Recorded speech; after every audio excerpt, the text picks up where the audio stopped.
এই দৃশ্য কিনা শেষে আমাকে দেখতে হলো, কিন্তু তবু আমার খুব জানতে ইচ্ছে করছে বাচ্চারা ঘুড়ি ভর্তি মোহর অলংকার সব ছড়াতে ছড়াতে যাচ্ছে কেন, আর গোপালের হাত দুটোই বা ঘাট থেকে বেরিয়ে দুদিকে ঝুলছে কেন?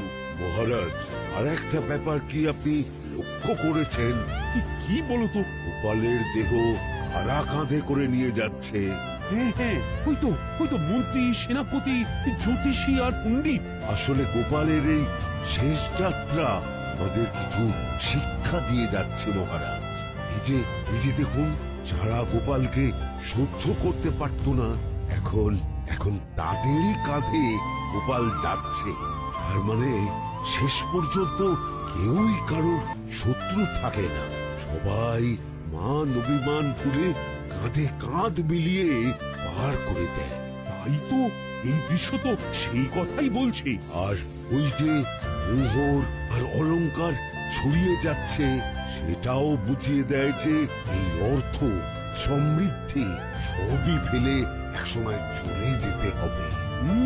কি ভীষণ সত্যি। দুটো খালি হাতও বুঝিয়ে দিচ্ছে, খালি হাতেই আমরা সংসারে এসেছিলাম, আর খালি হাতেই আমাদের যেতে হবে।